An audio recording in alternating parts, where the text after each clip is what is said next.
हाय। आज हम इलेक्ट्रिसिटी के बारे में डिस्कशन करेंगे। तो ये जो इलेक्ट्रिसिटी है तो ये क्या है देखेंगे।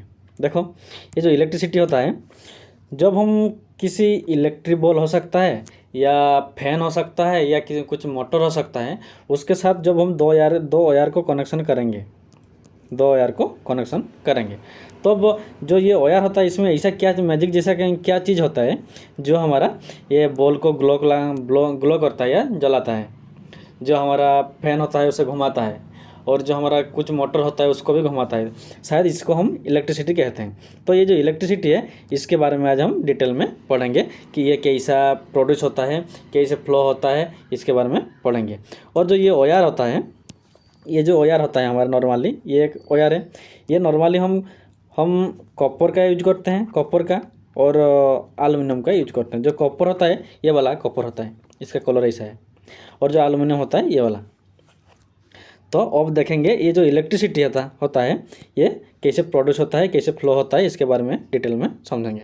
तो देखो कुछ भी चीज़ ले लो, शायद एक पेन ले लो या पेपर ले लो या कुछ बुक ले लो। इधर देखो एक लड़का खड़ा है, उसने दो बॉल इधर रखा हुआ है। वो क्या करता है ना, ये जो दो बॉल है इसको तोड़ने के लिए कोशिश कर रहे हैं। तो अगर एक बॉल को वो तोड़कर 50 पीस बनाएगा, 50 चाहे 100 पीस बना ले या 1000 हो सकता है, 1 करोड़ पीस बन सकता है, लेकिन सबसे स्मॉलेस्ट पार्ट कौन होगा ना, तोड़कर उसे सबसे एक एटम तक ही तोड़ सकता है। उसके बाद उसको और नहीं तोड़ सकता है। कुछ भी हो सकता है, कुछ भी मेटल हो सकता है, आयरन पीस हो सकता है, लोहे का या तांबा का, कुछ भी हो, लेकिन सबसे छोटा पार्ट क्या होगा ना, एटम्स के बाद उसको और हम तोड़ नहीं सकते। तो ये कुछ भी, अगर हम कॉपर का वायर लेंगे, इसमें हमारे करोड़ों से भी ज़्यादा हमारा कॉपर का एटम होगा, लेकिन जो एक एटम होता है वो हमारा आँखों के नज़र में नहीं आता है। बहुत छोटा होता है, इसलिए नज़र में नहीं आता है। तो अगर एक कॉपर का वायर लेंगे 1 मीटर का, 1 मीटर लंबे का एक कॉपर का वायर लेंगे, तो उसमें करोड़ों, हज़ार करोड़ों से भी ज़्यादा हमारा एटम होगा। तो जो एटम है उसका स्ट्रक्चर कैसा है उसके बारे में थोड़ा देखेंगे। देखो, सपोज ये हमारा एक कॉपर का क्या है, एटम है। तो उसमें क्या होता है, देखो कॉपर का अगर एटम होगा तो उसके सेंटर में क्या होगा, न्यूक्लियस होगा। क्या होगा, न्यूक्लियस में कौन कौन होगा ना, प्रोटॉन होगा और न्यूट्रॉन होगा, और उसके चारों तरफ क्या होगा ना, इलेक्ट्रॉन होगा। तो हमारे इस दुनिया में जितने सारे एटम है सब एटम से ही बना हुआ होता है। वो तो जो एटम होता है उसमें उसके अंदर न्यूक्लियस रहता है, न्यूक्लियस के अंदर प्रोटॉन और न्यूट्रॉन रहता है, और जो इलेक्ट्रॉन होता है उसके चारों तरफ घूमता है। तो ये स्मॉलेस्ट पार्टिकल होता है। इसके बाद हम और इसको तोड़ नहीं सकते, चाहे वो पेन हो सकता है, बॉल हो सकता है, पेपर हो सकता है, कुछ भी हो सकता है। तो स्मॉलेस्ट पार्टिकल क्या होगा ना, एटम। देखो, तो अब हम ये एटम से इलेक्ट्रिसिटी कैसे फ्लो होता है उसके बारे में अब समझेंगे। देखो, हम इधर कॉपर एग्जाम्पल हम अभी बोले कि जो वायर हम बनाते हैं, तार बनाते लेते हैं, वो कॉपर का हो सकता है या एल्युमिनियम का हो सकता है। हम यही दोनों को ज़्यादा यूज करते हैं तार के लिए। तो हम यहाँ पर कॉपर को एग्जाम्पल के लिए कॉपर को लेंगे। तो देखो, ये हमारा कॉपर एटम का स्ट्रक्चर होता है। देखो, ये जो कॉपर होता है इसका एटॉमिक नंबर कितना है, 29। कितना, 29 होता है। ये कॉपर का है, कितना है, 29। कॉपर का एटॉमिक नंबर 29 है, 29। देखो, ये इसका फर्स्ट सेल है, मतलब ये जो 2 इलेक्ट्रॉन है सिर्फ इसी सेल में ही घूमेंगे। उसके बाद इधर 8, 1 2 3 4 5 6 7 8, इधर 8 इलेक्ट्रॉन है, ये सिर्फ इसी सेल में। जिसका जो सेल होता है, देखो उसका नाम भी है। ये पहला वाला जो सेल है के, उसके बाद एल, उसके बाद एम, उसके बाद एन सेल। तो जो के सेल होता है, ये पहला वाला सेल, इसको के सेल कहते हैं। इसमें 2 ही इलेक्ट्रॉन होगा। उसके बाद जो एल सेल होता है इसमें 8 इलेक्ट्रॉन होगा। उसके बाद जो एम सेल होता है उसमें 18 इलेक्ट्रॉन होगा। और इस पहला वाला में 2 इलेक्ट्रॉन, 2 इलेक्ट्रॉन, सेकेंड में 8 इलेक्ट्रॉन, थर्ड में 18 इलेक्ट्रॉन, आखिर में 1 ही इलेक्ट्रॉन हुआ है। तो देखो, ये जो फर्स्ट सेल के सेल है, ये सेंटर में जो होता है वो न्यूक्लियस होता है रेड कलर का, ये रेड कलर का। उसके पास में के सेल है, तो इस सेल में जो इलेक्ट्रॉन घूमता है और जो न्यूक्लियस होता है, ये जो देखो, ये जो न्यूक्लियस होता है और ये फर्स्ट सेल, इसके अंदर एक अट्रैक्शन फोर्स होता है। तो इसीलिए ये जो दो इलेक्ट्रॉन होता है ये इसी रूट में ही घूमते हैं, इसी तो क्योंकि इन दोनों में से एक अट्रैक्शन फोर्स होता है। उसके बाद जो एल सेल होता है, इसमें भी न्यूक्लियस के साथ एक अट्रैक्शन फोर्स होता है, जिसके लिए ये जो इलेक्ट्रॉन होता है सिर्फ इसी रूट में ही घूमते हैं। लेकिन इसका जो अट्रैक्शन फोर्स है थोड़ा कम रहता है, जो के सेल में जितना अट्रैक्शन फोर्स रहता है उससे थोड़ा कम रहता है एल सेल में। उसके बाद एम सेल ये है, इसमें भी न्यूक्लियस के साथ अट्रैक्शन फोर्स रहता है, लेकिन इसका भी थोड़ा कम रहता है के सेल के साथ। इसीलिए सबसे कम रहता है जो लास्ट सेल में जो इलेक्ट्रॉन होता है उसका साथ सबसे कम अट्रैक्शन फोर्स रहता है। इसको ही हम फ्री इलेक्ट्रॉन कहते हैं। देखो सपोज एक हम कॉपर का वायर, ये वाला ये कॉपर वायर है, ये सब कॉपर वायर है, ये कॉपर का वायर एग्जाम्पल। तो इसमें क्या कौन सा, अगर ये हमारा कॉपर का वायर होगा तो इसमें कॉपर का ही एटम होगा। तो कॉपर का वायर में एल्युमिनियम का एटम नहीं हो सकता है, या सिल्वर का एटम तो नहीं हो सकता है। ये कॉपर का वायर है, मीन्स इसके अंदर कॉपर का ही एटम रहेगा। तो ये कॉपर का एटम है, ऐसा एटम ये जो एटम होता है बहुत नज़र में नहीं आता है, बहुत छोटा होता है। तो इसमें क्या होगा ना, इसमें करोड़ों से भी ज़्यादा इधर क्या होगा ना, वही कॉपर का एटम होगा। एक कॉपर वायर के अंदर करोड़ों से भी, हज़ार करोड़ों से भी ज़्यादा एटम होता है। अगर एक एटम में एक फ्री इलेक्ट्रॉन, देखो ये जो फ्री इलेक्ट्रॉन था, ये जो लास्ट सेल में जो इलेक्ट्रॉन है उसे हम फ्री इलेक्ट्रॉन कहते हैं। उसमें इसका साथ जो अट्रैक्शन फोर्स था बहुत कम है। तो इसीलिए थोड़ा एनर्जी अगर हम इस एटम पर डालते हैं तो ये इलेक्ट्रॉन इस एटम से बाहर चलाएगा। तो इसलिए देखो ये जो कॉपर का वायर बनाए थे तो उसमें क्या होगा, ऐसे एटम कितना होगा, करोड़ों से भी ज़्यादा होगा, ये एटम सब होगा। तो एक एटम के अंदर अगर एक फ्री इलेक्ट्रॉन होगा तो जितना एटम होगा उतना फ्री इलेक्ट्रॉन होगा। यही देखो, तो जितना एटम होगा उतना ही फ्री इलेक्ट्रॉन होगा इसी वायर के अंदर। तब क्या होगा, देखो तब इलेक्ट्रिसिटी कैसे फ्लो होगा। देखो ये सपोज हमारा कॉपर का वायर है, ये हमारा कॉपर का वायर है ये। तो इधर बैटरी कनेक्शन हुआ है, ये नेगेटिव साइड या पॉजिटिव साइड है। इधर इलेक्ट्रिक बॉल कनेक्शन हुआ है। तो जब ये कॉपर का वायर है मीन्स इधर कॉपर का एटम होगा, कॉपर का एटम है मीन्स इधर क्या होगा ना, जब हम बैटरी कनेक्शन करेंगे तो अब क्या होगा ना, एक फोर्स बैटरी से एक फोर्स आएगा। वो फोर्स क्या करेगा ना, जितना भी फ्री इलेक्ट्रॉन था एटम के अंदर सबको इस तरफ से, ये नेगेटिव से इस डायरेक्शन में फ्लो करेगा। इधर जो इलेक्ट्रॉन है वो यहाँ से निकलेंगे, जितना भी फ्री इलेक्ट्रॉन है एटम में सब के सब, ये फ्री इलेक्ट्रॉन है ये यहाँ से निकल आएगा। इसे जितना भी एटम इधर होगा इस वायर के अंदर, जितना भी सब के सब एटम से भरा हुआ है, तो एक एटम से एक फ्री इलेक्ट्रॉन बनता है। तो जितने इलेक्ट्रॉन है जितने एटम है सब में एक फ्री इलेक्ट्रॉन निकलेगा।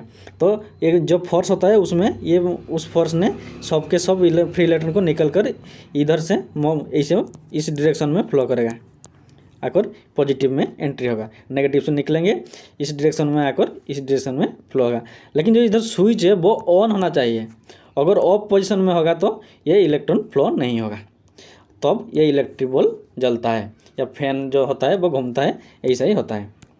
तो देखो इधर ये वाला फिगर में ठीक से देखो, ये जो फिगर होता है इसमें एक बैटरी कनेक्शन हुआ है। देखो ये वाला बैटरी है, सपोज ये हमारा कॉपर का वायर है, ये हमारा एक स्विच है। इसके साथ इधर ये हमारा इलेक्ट्रिक बल्ब कनेक्शन हुआ है। उसके बाद फिर वो कॉपर का वायर है, इधर देखो। तो मैंने अभी बोला ये जो कॉपर का वायर होता है इसमें क्या होगा, हज़ार करोड़ों से भी ज़्यादा क्या होगा, एटम होगा।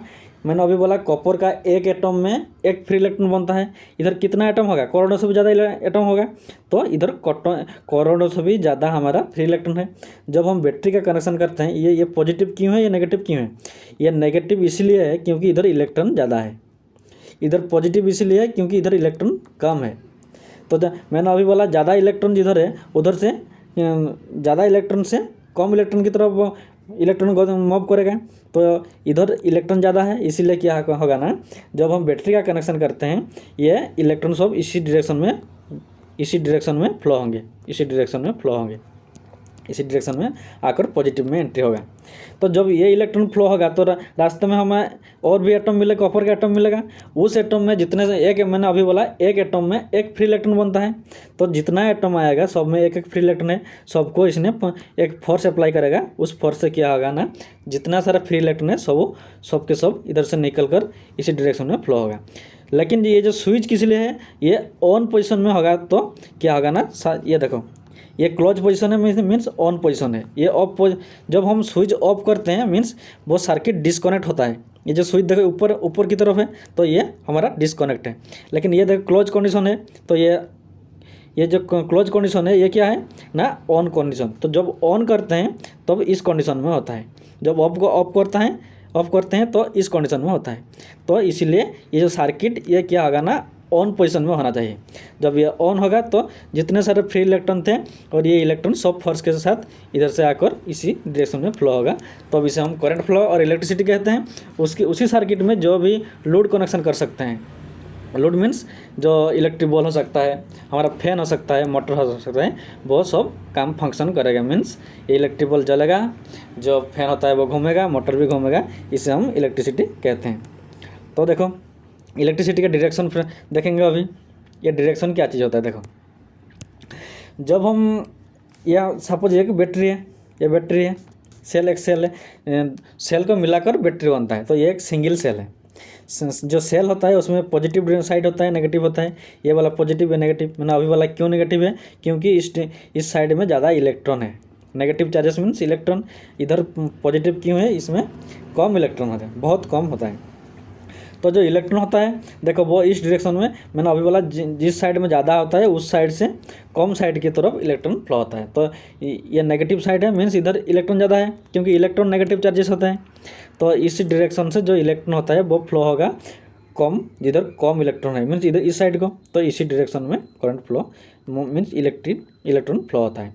लेकिन जो करंट फ्लो, जब हमें क्वेश्चन आएगा जो करंट किस डायरेक्शन में फ्लो होता है, तो वो उसका उल्टा होता है। उल्टा मीन्स रिवर्स होता है, मीन्स पॉजिटिव डायरेक्शन से नेगेटिव की तरफ करंट फ्लो होता है। ये याद रखो, करंट किस डायरेक्शन में फ्लो होता है ना, पॉजिटिव से नेगेटिव की तरफ फ्लो होता है। लेकिन इलेक्ट्रॉन किस डायरेक्शन में फ्लो होता है ना, नेगेटिव से पॉजिटिव की तरफ फ्लो होता है। ये याद रखो, negative means electron flow negative terminal से पॉजिटिव टर्मिनल तक, और करंट फ्लो पॉजिटिव टर्मिनल से नेगेटिव टर्मिनल तक फ्लो होता है। ये वाला डायरेक्शन देखो, ये बैटरी का सिंबल देखो इधर, ये जो सिंबल है ये हमारा बैटरी का सिंबल है। ये एक बड़ा वाला एक छोटा, ये सब हमारा बैटरी का सिंबल होता है। ये बड़ा साइड इसको पॉजिटिव साइड कहते हैं, ये छोटा साइड को नेगेटिव साइड कहते हैं। देखो ये जो नेगेटिव इलेक्ट्रॉन, ये डायरेक्शन है, एरो मार्क है, ये सब एरो मार्क है, एरो मार्क इस डायरेक्शन सब इस डायरेक्शन में हुआ है, क्योंकि इलेक्ट्रॉन सब भी इस डायरेक्शन में मोशन कर रहे हैं। तो इसीलिए ये सब डायरेक्शन देखो इस तरफ से आ रहा है, क्योंकि ये हमारा किसका डायरेक्शन है ना, ये हमारा इलेक्ट्रॉन का डायरेक्शन है। लेकिन करंट का डायरेक्शन उसका रिवर्स होता है, ये वाला थोड़ा याद रखो। देन उसके बाद देखो पोटेंशियल डिफरेंस। तो करंट समझ में आ गया होगा। तो करंट इलेक्ट्रिसिटी किसे कहते हैं ना, फ्लो जब इसी रूट में जब इलेक्ट्रॉन होता है, देखो थोड़ा देखो, ये जो हमारा इलेक्ट्रॉन होता है ये हमारा नेगेटिव साइड टर्मिनल से पॉजिटिव की तरफ फ्लो होता है। तो इसे हम इलेक्ट्रिसिटी कहते हैं। इलेक्ट्रिक करंट किसे कहते हैं, देखो जब ये हमारा कॉपर का वायर है, किसी एरिया में सपोज हम 1 सेकेंड में टाइम कितना लेंगे, टाइम लेंगे 1 सेकेंड। 1 सेकेंड में अगर 6.025 इंटू 10⁻18 इतना इलेक्ट्रॉन अगर किसी वायर से 1 सेकेंड में फ्लो हो जाएगा तो उसको हम क्या कहेंगे ना, 1 एम्पियर करंट फ्लो हो गया। एग्जाम में आ सकता है 1 एम्पियर करंट किसे कहते हैं। अगर किसी वायर में 1 सेकेंड में कितना इलेक्ट्रॉन 6.025 इंटू 10⁻18 इलेक्ट्रॉन फ्लो हो जाएगा तो उसे हम क्या कहेंगे ना, 1 एम्पियर करंट फ्लो हो गया। इसी अगर ये एक एरिया लेंगे, इसी एरिया में अगर इतने सारे इलेक्ट्रॉन पास हो जाएगा कितने टाइम में, 1 सेकेंड में, क्रॉस कर हो जाएगा तो उसको हम क्या कहेंगे ना 1 एम्पियर करंट हो 1 एम्पियर करंट फ्लो हो गया। देन देखो उसके बाद हम देखेंगे पोटेंशियल डिफरेंस क्या होता है। देखो जब हम 2 ग्लास लेंगे, क्या लेंगे 2 ग्लास लेंगे, उसमें क्या होगा वाटर लेंगे, उसको सेम लेवल में रखेंगे। 2 ग्लास है उसको हम सेम लेवल में रखते हैं, उसके बाद उसको एक पाइप से कनेक्शन करेंगे। तो क्या अगर लेवल वाटर का लेवल भी सेम है, हाइट भी सेम है, तो क्या वाटर फ्लो होगा किसी ग्लास से दूसरी ग्लास को? नहीं होगा, क्योंकि दोनों के बीच में जो डिफरेंस होता है वो डिफरेंस नहीं है, इक्वल है, हाइट भी इक्वल है और वाटर भी इक्वल है, इसलिए पाइप में वाटर फ्लो नहीं होगा। लेकिन कब वाटर फ्लो होगा? जब दोनों में से किसी को एक थोड़ा हाइट ले जाएंगे, ऊपर उठाएंगे, तब क्या होगा ऊपर वाला जो ग्लास होता है उसमें उससे नीचे वाले की तरफ वाटर फ्लो होता है, क्योंकि हाइट का डिफरेंस बन गया, इसीलिए करंट फ्लो होता है, या इसलिए वाटर फ्लो होता है। करंट भी ऐसा ही होता है, जब उस दोनों के बीच में जब डिफरेंस बनेगा तब करंट फ्लो होता है। देखो कैसे होता है, मैंने अभी बोला जो सेल बैटरी होता है या सेल होता है उसमें एक पॉजिटिव साइड होता है, एक नेगेटिव साइड होता है। नेगेटिव क्यों है? क्योंकि इसमें ज़्यादा इलेक्ट्रॉन है, इसमें ज़्यादा कम इलेक्ट्रॉन है। तो इलेक्ट्रॉन ज़्यादा इधर जो मैंने जो भी बोला, जो इलेक्ट्रॉन हाइट था, ज़्यादा हाइट से कम हाइट की तरफ क्या हुआ ना वाटर फ्लो होता है। ऐसे ही जिधर ज़्यादा इलेक्ट्रॉन है वो ज़्यादा इलेक्ट्रॉन से कम इलेक्ट्रॉन की तरफ इलेक्ट्रॉन मोशन करता है, उसको ही करंट कहता है। ये वाला फिगर देखो, ये जो है इसमें ज़्यादा इलेक्ट्रॉन है, इसमें पॉजिटिव चार्जेस ज़्यादा है, तो हाई पोटेंशियल किधर है? जिधर ज़्यादा इलेक्ट्रॉन है। तो हाई पोटेंशियल से हमेशा लो पोटेंशियल की तरफ, मीन्स जिस तरफ में ज़्यादा इलेक्ट्रॉन है वहाँ से जिधर कम इलेक्ट्रॉन है उस तरफ को इलेक्ट्रॉन फ्लो होता है। इसको हम क्या कहते हैं? पोटेंशियल डिफरेंस कहते हैं। जिधर ज़्यादा इलेक्ट्रॉन है उसको हाई पोटेंशियल कहते हैं, जिधर कम इलेक्ट्रॉन है उस साइड को हम लो पोटेंशियल कहते हैं। और हमेशा हाई पोटेंशियल से लो पोटेंशियल की तरफ करंट फ्लो होता है। तो हमारा ये जो बैटरी होता है, positive side means low potential, negative side means high potential. तो जो हाई पोटेंशियल साइड से इलेक्ट्रॉन हमेशा फ्लो होगा, जो लोड फुट होगा उसके साथ उसके बाद क्या होगा ना लो पोटेंशियल में आकर कनेक्शन होगा। तो ये हमारा इलेक्ट्रॉन की करंट है, ये हमारा पोटेंशियल डिफरेंस है। देन देखो रेजिस्टेंस किसे कहते हैं। देखो सपोज एक कॉपर का ही वायर लेंगे, एक कॉपर का वायर बनाते हैं। इसमें क्या होगा ना, इसमें क्या करंट फ्लो करेंगे। सपोज ये हमारा एक बैटरी है, ये प्लस वाला साइड, ये नेगेटिव साइड होता है, तो इसमें करंट फ्लो होगा। मैंने बोला करंट का डायरेक्शन पॉजिटिव से नेगेटिव की तरफ होता है, लेकिन इलेक्ट्रॉन का डायरेक्शन नेगेटिव से पॉजिटिव की तरफ होता है। ये नेगेटिव या पॉजिटिव। जब करंट फ्लो होता है तो अब क्या होता है, ये जो पोटेंशियल डिफरेंस होता है, मैंने अभी बोला जो पोटेंशियल डिफरेंस मीन्स जो हमारा ये हाई पोटेंशियल साइड कौन सा है? नेगेटिव साइड हमारा हाई पोटेंशियल है और पॉजिटिव साइड लो पोटेंशियल है। तो हमेशा हाई पोटेंशियल से लो पोटेंशियल की तरफ करंट फ्लो होता है। तो इलेक्ट्रॉन इस डायरेक्शन में करंट फ्लो होगा। तो अब क्या होगा ना, जो रेजिस्टेंस का काम क्या है वो अपोज करेगा, मतलब जो करंट होता है उसको फ्लो होने नहीं देगा ये आसान से उसको। अगर ये वाला फिगर देखो, मैंने अभी बोला ये जो वोल्ट मीन्स क्या, पोटेंशियल डिफरेंस जो होता है उसका यूनिट होता है वोल्टेज, वोल्ट। तो ये क्या, इसका काम क्या है? करंट को फ्लो करना। मैंने अभी बोला करंट को, तो ये सपोज ये हमारा करंट है, करंट का यूनिट एम्पियर है। तो वोल्टेज क्या कर रहा है ना, करंट को फोर्स दे रहा है कि तू फ्लो हो, लेकिन रेजिस्टेंस का काम क्या है? उसको अपोज कर रहा है, उसको जाने नहीं दे रहा है। देखो ये उसको जानने के रोक रहा है, किसको? करंट को रोक रहा है। ये वाला फिगर से आसान से समझो। ये हमारा एक सपोज ये एक हमारा पाइप है, पाइप के अंदर क्या कर रहा है ना, करंट फ्लो, ये करंट है, करंट फ्लो हो रहा है, उसको फ्लो करने में कौन हेल्प कर रहा है? वोल्टेज हेल्प कर रहा है। लेकिन रेजिस्टेंस का काम क्या है? वो उसको रोक रहा है, उसके रास्ते, ये देखो उसको उसके रास्ते में रोक रहा है। तो यही काम होता है हमारा रेजिस्टेंस का। मीन्स जब किसी वायर में करंट फ्लो होता है सपोज इस डायरेक्शन में, तो रेजिस्टेंस उसको उसका रिवर्स डायरेक्शन में उसको अपोज करता है। या और जो रेजिस्टेंस का यूनिट होता है उसको हम कहते हैं ओम कहते हैं। याद रखो रेजिस्टेंस का यूनिट होता है ओम, या यह उसका सिंबल होता है। और जो हमारा करंट होता है उसका होता है एम्पियर।